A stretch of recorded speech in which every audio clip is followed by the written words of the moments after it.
Hello दोस्तों, एक बार फिर से स्वागत है द बैंकिंग एरा की फैमिली पे। और मैं आशा करता हूं कि आप सब बहुत बढ़िया होंगे और अपनी जो तैयारी है वो अच्छे से कर रहे होंगे। तो दोस्तों, आप सबको पता है कि आईबीपीएस क्लर्क और एसबीआई क्लरिकल का जो एग्ज़ाम है वो लाइंड अप है।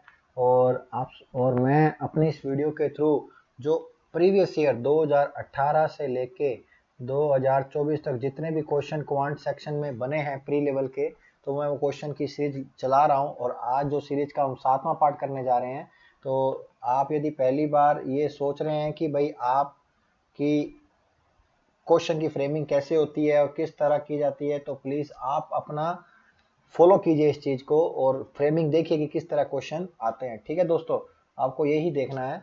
तो आज की क्लास में हम स्टार्ट करेंगे। जिन्होंने पहले 6 पार्ट नहीं देखे हैं देख लीजिएगा। तो चलिए आज की क्लास को स्टार्ट करते हैं बिना किसी देरी के।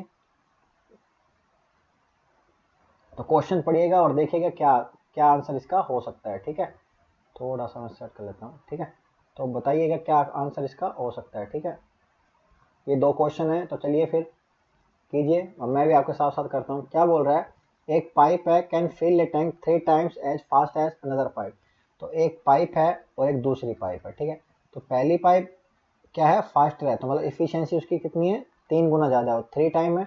यदि सेकंड की 1 है तो 30 फर्स्ट की कितनी हो जाएगी, 3 हो जाएगी। ठीक है, if together the two pipes can fill the tank 36 minute. ठीक है, together the pipe fill 36 minute, then slower pipe, जो सबसे स्लोअर पाइप है जिसकी इफिशियंसी 1 है, वो इसको कितने टाइम में भर देगा। ठीक है, तो ये चीज़ अपने को निकालनी है। तो आप पहली लाइन से तो मैंने इफिशियंसी का रेशो आपको बता दिया कि यदि दूसरी पाइप 1 है तो फर्स्ट पाइप क्या होगी, 3 टाइम फास्टर है, 3 टाइम। ठीक है, तो उसकी एफिशिएंसी कितनी हो जाएगी, 3 हो जाएगी। क्लियर। तो अब दोनों पाइप जब मिलके टैंक को भरते हैं, कितने मिनट में भरते हैं, 36 मिनट में भरते हैं। ठीक है, तो अपने को क्या निकालना रहता है, इफिशियंसी टाइम और वर्क का जब लॉजिक आता है तो अपने को इफिशियंसी, अभी इस क्वेश्चन में क्या करना है, इफिशियंसी इनटू टाइम करना है, जिससे क्या आएगा, वर्क आएगा। तो टोटल वर्क कैसे निकलेंगे, दोनों मिल गए, दोनों की इफिशियंसी जोड़ेंगे, कितनी हो जाएगी, 4 हो जाएगी। टाइम कितना, 36। ठीक है, इक्वल्स टू, अब उसकी इफिशियंसी, किसकी इफिशियंसी, स्लोअर की इफिशियंसी कितनी, 1 है, वो अपने को निकालना है टाइम। ठीक है, टाइम निकालना है जो कि है टी। ठीक है, तो ये भी वर्क हुआ और ये भी क्या है, वर्क है। ठीक है, ये भी क्या है, वर्क है। तो चलिए फिर ये टी निकालते हैं। तो टी इक्वल टू क्या होगा, 4 × 36/1। 4 × 36 क्या हो जाएगा, 144 मिनट। ठीक है, और जो कि अपना क्या है, राइट आंसर सी। ठीक है, तो इस क्वेश्चन में क्या कॉन्सेप्ट लगा, एफिशिएंसी वाला, टाइम वाला और वर्क। ये जो रहता है work equals to efficiency into time, तो ये अपने को ध्यान में रखना है। ये एक टाइम एंड वर्क का एक कॉन्सेप्ट है, तो ये चीज़ इसमें लागू होती है। ठीक है, तो अपने को यही चीज़ अपने में ध्यान में रखनी है कि इफिशियंसी निकालेंगे, फास्टर देन है तो इफिशियंसी निकल जाएगी। फिर वो बोल रहे हैं दोनों पाइप एक साथ, मानो कि 4 × 36 मतलब 144 मिनट में दोनों टोटल वर्क आ गया। ठीक है, अब वो पूछ रहा है कि स्लोअर वाले की एफिशिएंसी 1 है तो एफिशिएंसी 1 से भाग देंगे। देखो मैंने आपको बेसिक से भी करके बता दिया है कि आपको कैसे समझ में आएगा। ठीक है, चलिए अगला क्वेश्चन करते हैं। क्या बोल रहा है, in a class the average score of girls in examination is 73 और बॉयज की कितनी है, 71, and average score of whole class is 71.8। अब देखो इस तरह के क्वेश्चन जब आपने वो देखने को मिले तो आपको एक मेथड ध्यान में रखना है, कौन सा, एलिगेशन मेथड। कौन सा, एलिगेशन मेथड आपको ध्यान में रखना है कि इस तरह का मेथड इसमें लगाया जाता है। और कैसे लगाएंगे, देखो मैं, देखो एक तरफ मैं रख लेता हूँ गर्ल, लिख लेता हूँ, एक तरफ मैं लिख लेता हूँ बॉय। ठीक है, तो गर्ल का एवरेज कितना है, 73, बॉयज़ का कितना है, 71। अब दोनों का कॉमन, कॉमन मतलब होल, तो उसको रखेंगे दोनों के बीच में, कितना, 71.8। ठीक है, जो कि है दोनों का होल का मिला के। ठीक है, अब यदि एलिगेशन में क्या होता है, जो बड़ी वाली संख्या होती है उसको छोटी वैसे में माइनस करते हैं, और ये जो नंबर होता है इन दोनों का कॉमन होता है, मतलब मिड होता है। ठीक है, अब देखो मिड इन सेंस दोनों के बीच में एग्जिस्ट करेगा, तो 71.8 माइनस 71 करेंगे तो कितना आएगा, 0.8 आएगा, और 73 माइनस 71.8 करेंगे तो कितना आएगा, 1.2। अब ये क्या आ गया, नंबर्स आ गए, मतलब कितने नंबर के रेशो में है। तो 4 से कट कर दो, 4 दूनी 8, 4 तीय 12, और पॉइंट से पॉइंट कैंसिल हो जाएगा क्योंकि पॉइंट के बाद एक ही नंबर है दोनों साइड। ठीक है, तो बॉयज और गर्ल्स, तो बॉयज तो आ गए 3 और गर्ल्स आ गई 2। ठीक है, अब पूछ रहा है वो find the percentage of girls. और परसेंटेज में पूछ रहा है तो एग्जैक्ट नंबर होने की कोई जरूरत नहीं है, ये याद रखिए। परसेंटेज रेशियो पूछता है तो उसमें एग्जैक्ट नंबर होने की आवश्यकता नहीं होती है। अब देखो कैसे निकालेंगे, वो पूछ रहा है गर्ल, तो गर्ल का रेशियो कितना है, 2 है, ठीक है। और दोनों का मिला के रेशियो कितना है, 5 है, ठीक है। तो गर्ल्स का पूछा तो गर्ल्स का ऊपर आएगा, और किसके रेस्पेक्ट में पूछा है, होल के रेस्पेक्ट में, तो होल कितना 5 इंटू क्या आ जाएगा, 100 आ जाएगा। तो ओवरऑल क्या आंसर आएगा, 40% आएगा। क्या आएगा, 40% आएगा, जो कि है ऑप्शन नंबर ए। यहाँ पे बॉयज का पूछता, मान लो बॉयज का पूछता तो क्या आ जाता, बॉयज का रेशियो 3 और नीचे टोटल, तो क्या हो जाता, 60% हो जाता। लेकिन अपने को गर्ल्स का पूछा तो गर्ल्स का आंसर क्या आएगा, 40 आएगा। गर्ल्स का क्या आंसर आएगा, 40 का आएगा। क्लियर, समझ में आया। इस तरह के क्वेश्चन में एलिगेशन मेथड लगाता। अब मेरे को कैसा है कि मेरी प्रैक्टिस है, मैंने जब क्वेश्चन आपके सामने पुट करने से पहले मैं जब सोल्व करना देखा तो ये एग्जैक्ट मुझे एलिगेशन ही मेथड आया। तो ये एलिगेशन मेथड बहुत अच्छा मेथड है, तो आपको इसको सीखना चाहिए। और इस तरह की फ्रेमिंग क्वेश्चन आपको मिलेगी तो आपको बिल्कुल नहीं घबराना है। मैं मेरे साथ साथ सीखते जाइए, और एट द एंड जब एग्जाम की डेट आएगी, एग्जाम का आप देने जाओगे तो इतनी प्रैक्टिस हो जाएगी कि आपके भी माइंड में वो क्लिक करना शुरू कर देगा। ठीक है, तो चलिए फिर अगला अगला क्वेश्चन करते हैं बिना किसी देरी के। चलिए क्या बोल रहा है, भुवनेश्वर वाला है, ठीक है। 2 क्वेश्चन आ गए हैं तो आप कीजिए क्या आंसर आएगा। देखो क्या बोल रहा है, भुवनेश स्पेंड कर रहा है 30% of his salary on food, ठीक है, 30% फूड पे कर रहा है, and donate 3% in charitable trust, ठीक है, and he spend 2310 on this 2 item, मतलब इस पे और इस पे मिला के वो टोटल एग्जैक्ट कितना खर्च कर रहा है, 2310, मतलब 30 प्लस 3, ठीक है, मतलब 33%। 33% की वैल्यू कितनी बोल रहा है वो, 12310। 1% की वैल्यू कितनी, 2310 अपॉन 33, ठीक है। और 100% की वैल्यू, 100% क्यों निकालने, क्योंकि उसने टोटल सैलरी पूछा है। सैलरी हमेशा 100% होती है, उसमें से कुछ खर्चा निकलता है, उसमें से कुछ खर्चे निकलते हैं, ठीक है। इस तरह का ये लॉजिक होता है। कोई भी नंबर है खुद का 100% होता है, सैलरी खुद की 100%, तो 100% इसलिए निकाल रहे हैं। तो 2310 अपॉन 33 और 100, ठीक है। अब ये 3 से कट रहा है सीधा सीधा, 7 या 21, 2 7 21 और 2 2310, तो 100% की वैल्यू कितनी आ गई, 7000, और 7000 उसकी क्या है, सैलरी है। तो अपना ऑप्शन नंबर इसमें कौन सा है, डी, ठीक है। तो डी नंबर ऑप्शन अपना क्या है, आंसर है। क्लियर, समझ में है, बहुत सिंपल क्वेश्चन है। इस तरह का क्वेश्चन भी आपने को आईपीपीएस क्लर्क में देखने को मिलता है। तो आपने को बिल्कुल ये नहीं सोचना है कि भी क्या कैसे करना है, जो बोल रहा है उसको थोड़ा सा अंडरस्टैंडिंग करना है और आंसर निकाल लेना है। प्री के अंदर बहुत ईजी क्वेश्चन आते हैं, आपकी स्पीड होनी चाहिए, और आप नो डाउट 35 कर सकते हैं। एक दो क्वेश्चन का मैं बोल सकता हूँ, 30 प्लस तो कहीं नहीं गए, 30 प्लस तो आप आराम से कर सकते हैं, ठीक है। चलिए फिर अगला क्वेश्चन क्या बोल रहा है, 50% ऑफ पी माइनस क्यू, ठीक है, 50% ऑफ पी माइनस क्यू, ठीक है, इक्वल टू क्या है, 30% इंटू पी प्लस क्यू, ठीक है। परसेंट से परसेंट कट गया, 0 से 0 कट गया। अब ये रेशो बना लो, तो 5p minus 5q equals to 3p plus 3q, ठीक है। ये 5p माइनस 3p कर देंगे तो कितना हो जाएगा, 2p, ये इधर आ जाएगा तो 8q, ठीक है। तो अब 2p, अब रेशो निकालना है p अपॉन q का, तो 2 एकम 2, 2 चौक 8, और q इधर आ गया 4 और 1, ठीक है। p और q का रेशो आ गया। अब क्या बोल रहा है ये, q equals to 1x% of p, ठीक है। q कितना है, 1 है, equals to x% of p, p कितना है, 4 है।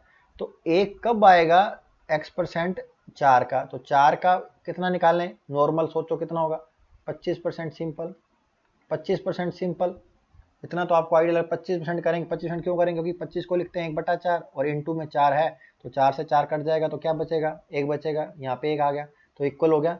तो इसलिए x% अपने अकॉर्डिंग क्या होगा, 25% होगा, ठीक है, सिंपल। ये नहीं करना भाई 4 को बटे में लेके जाओ 4%, ये लिखने वाली काम नहीं, थोड़ा दिमाग लगाना है कि भाई 4 का क्या परसेंट होगा, जो 1 होगा तो 25% होगा, क्योंकि 4 से 4 कटने के लिए बटे में 4 आना चाहिए, रो 25% में आता है, तो 1/4, तो 1/4 इंटू 4, 4 से 4 कैंसिल, तो क्या आ जाएगा, सिंपल 1 आ जाएगा, ठीक है। समझ में आया, बहुत सिंपल सिंपल क्वेश्चन है, क्योंकि मैंने लास्ट ईयर ये 2018-19 के लगभग क्वेश्चन की ये है जो मैं करवा रहा हूँ। तो दोस्तों आपको बिल्कुल घबराना नहीं है, इस तरह क्वेश्चन आते हैं, ठीक है ना। तो आपको बस करते रहना है, ठीक है। चलिए फिर आगे करते हैं। अब देखो क्या बोल रहा है ये बोल रहा है अरुण है ना, अरुण लैंड्स कर रहा है 20,000 रुपए ऑफ टू इज फ्रेंड, दो फ्रेंड्स में 20,000 रुपए डिवाइड कर रहा है, एंड ही गेव 12,000, उसने 12,000 दिए फर्स्ट 8% सिंपल इंटरेस्ट में, ठीक है। फिर वो चाहता है कि ओवरऑल में कितना परसेंट, 10% उसको ब्याज मिले, ठीक है। ओवरऑल में कितना, 10% ब्याज मिले, ठीक है। तो सिंपल इंटरेस्ट क्या होना चाहिए जो रिमेनिंग में, ठीक है, ठीक है। आपको मैं इसको दो तरीके से करवा के दिखाता हूँ।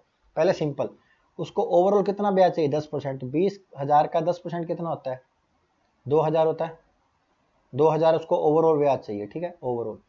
लेकिन 12,000 पे 8% कितना होता है, 960 होता है, कितना, 960 होता है। 12,000 का 8% निकालोगे तो इसका 8% तो क्या होगा, 960 होगा। 2,000 में से 960 माइनस करेंगे तो कितना ब्याज रिमेनिंग रहा, 1,040 रहा।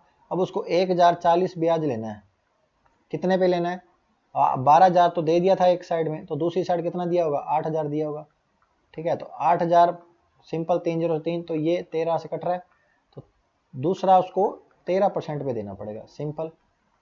एक तो तरीका आप ये सिंपल कर लो, ये बिल्कुल सिंपल है, ये नॉर्मल इस पे लगे। एक एलिगेशन में आपको मैं आपके सामने लगा के देखता हूँ लगता है कि नहीं लगता, ठीक है।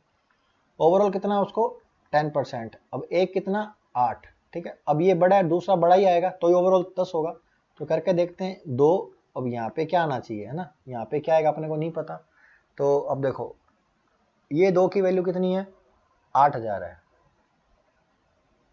और ये कितनी है, 12,000 है, क्योंकि 12 है, क्योंकि ये 8 वाला, ये सेकंड वाले पे जो दे रहा है उसकी वैल्यू तो 8,000 है ना, क्योंकि ये प्राइस है जो वैल्यू रेंट पे दे रहा है, ठीक है। तो यहाँ पे क्या आएगा, 3 आएगा, 3 आएगा, क्योंकि ये 12,000 है। अब 3 इसमें जोड़ दें 10 में, से यहाँ पे क्या आ जाएगा, 13 आ जाएगा। तो यहाँ पे फिर भी सीधा सीधा 13। तो देखो दोनों मेथड लगा के दिखाया मैंने आपको, नॉर्मल मेथड भी लगा के दिखाया, एलिगेशन मेथड भी लगा के दिखाया। तो ये आपको दोनों ध्यान में रखना है, एलिगेशन मेथड भी काम आता है और सिंपल जो बेसिक होता है वो भी काम आता है। दोनों तरीकों से मैंने आपको करके दिखाया। ये आपकी अप्रोच डिपेंड करती है कि आप किस तरीके से करना है। बहुत वेपन्स होते हैं क्वेश्चन करने के, लेकिन आपको कहाँ इजीली कौन सा क्लिक हो रहा है वो आप पे डिपेंड करता है, क्योंकि वो ही मेन है। अब देखो मैंने आपको पहले ये देखा, कोई मोस्टली 90% ये ही फॉलो करेंगे, ठीक है, 10% ये फॉलो करेंगे। क्यों करेंगे, क्योंकि उनका अच्छे लेवल की तैयारी है, वो मेंस लेवल की तैयारी कर रहे हैं, तो उनको इस तरह क्वेश्चन ओवरऑल वाले में या जहाँ पे दो भाग बंट रहे हैं ओवरऑल का भाग काम आ रहा है, तो वो इस तरह एलिगेशन मेथड से भी निकाल रहे हैं। लेकिन इनको पता होना चाहिए कि ये क्या वैल्यू आ रही है, ये क्या वैल्यू है, ये क्या, तो इस तरह की चीज अपने को ध्यान में रखनी है, ठीक है। तो दोनों मेथड से अपने कर सकते हैं, ठीक है। अब क्या बोल रहा है, ये कह रहा है कि एक सम ऑफ मनी है, सम ऑफ मनी डबल हो रही है 4 साल में सीआई में, ठीक है। एंड वो बोल रहा है 8 टाइम करने के लिए उसको कितना टाइम लगता है। तो इस टाइम करने के लिए क्या होता है, एक 2 की पावर n, ये फॉर्मूला होता है, 2 की पावर n और इक्वल्स टू टी, ठीक है, ठीक है। ये एक फॉर्मूला रहता है, ये अपने को ध्यान में रखना है, कॉन्सेप्ट है ये कॉन्सेप्ट अपने को ध्यान में रखना है, 2 की पावर n वाला, ठीक है। जब ये डबल हो रहा है 8 टाइम करना है, कैसे करना है, ठीक है। अब 2 की पावर कितना हो रहा है ये, देखिए मैं देखता हूँ, ट्राई करता हूँ।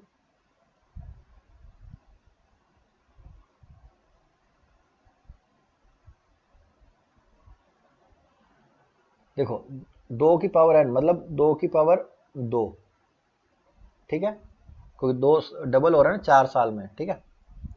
और कितने टाइम में हो रहा है, 4 साल में, ठीक है, डबल हो रहा है। अब वो बोल रहा है 8 टाइम करना है, मतलब 2 की पावर 3 करनी है, ठीक है। तो इसका भी कितना गुना हो जाएगा, 3 गुना हो जाएगा, मतलब यहाँ क्या आ जाएगा, 12 आ जाएगा, ठीक है। तो मतलब वो 12 साल में कितना गुना हो जाएगा, कितना गुना हो जाएगा, 8 गुना हो जाएगा। 2 की पावर जो होती है ना, वो यहाँ पे क्या आता है, टाइम, ये ध्यान रखना। अब देखो डबल हो रहा है, डबल हो रहा है, तो 2 की पावर 2 होगा, 2 की पावर 2 मतलब डबल, कितने साल में, 4 साल में हो रहा है, ठीक है। अब 2 की पावर यहाँ उसको कितना 8 टाइम करना है, मान लो उसको 16 टाइम करना होता, मान लो उसको 16 टाइम करना है, मान लो, तो यहाँ 2 की पावर 4 करते, तो इसको क्या करते, 4 गुना कर देते, तो इसका आंसर क्या था, 16 टाइम होता। लेकिन उसको कितना करना है, 8 टाइम करना है, तो 8 टाइम का मतलब हो गया 2 की पावर 3, 2 की पावर 3 का मतलब पहले 4 साल में हो रहा था, तो 4 इंटू 3 कर देंगे तो 12 साल के अंदर वो क्या हो जाएगा, 8 गुना हो जाएगा। क्लियर। तो ये क्वेश्चन की फ्रेमिंग सीख लो कि भाई जब डबल हो रहा है 4 साल में, मान लो 5 साल होता है यहाँ, तो वो उसके अकॉर्डिंग आगे जो पूछ रहा है उसके अकॉर्डिंग आंसर निकाल दे। ठीक है, ये कॉन्सेप्ट आप याद कर लीजिए, इस तरह क्वेश्चन इस तरह किए जाते हैं। क्लियर? तो ये जो चीज़ें थी, आई थिंक ये लास्ट क्वेश्चन था मेरे अकॉर्डिंग। ये लास्ट क्वेश्चन है आज की क्लास का, तो मैंने आज छोटी ही क्लास बनाई है। ठीक है दोस्तों, तो इस तरह क्वेश्चन आपको देखने को मिलते हैं। तो जिन्होंने लास्ट तक वीडियो देखी उसके लिए बहुत बहुत धन्यवाद। अब बने रहें इसी प्रकार, और जिन्होंने अभी तक लाइक नहीं किया लाइक कर देना, क्योंकि मैं देखता हूँ अपनी स्टूडियो में कि भाई आप जो मोस्टली क्या अनसब्सक्राइब वाले वीडियो देख रहे हैं, तो प्लीज़ वीडियो सब्सक्राइब कर लीजिए। रोज़ की वीडियो आती है, रैंडमली वीडियो नहीं आती है। अभी थोड़ा सा टेक्निकल रहता है तो नहीं आती है, नहीं तो आती है, रोज़ वीडियो आती है। 15 से 20 मिनट आप यदि गो थ्रू हो जाएंगे, आप लेटे लेटे भी 2 की स्पीड में देख लेंगे, तो आपको फ्रेमिंग देख जानने को मिलेगी। मेरा बार बार फोकस है फ्रेमिंग, तो फ्रेमिंग ही मेन है। मान लो कुछ ऐसी फ्रेमिंग दे दी जो आपको की नहीं हुई, तो वो आप पे टाइम इन्वेस्ट होगा। तो इसलिए आप गो थ्रू रहिए जो फ्रेमिंग क्वेश्चन के। ठीक है, तो आज की क्लास का इतना ही था। तो मिलते हैं नेक्स्ट वीडियो में, तब तक के लिए अपना ध्यान रखिए और पढ़ते रहिए। मिलते हैं नेक्स्ट वीडियो में। जय हिंद, जय भारत।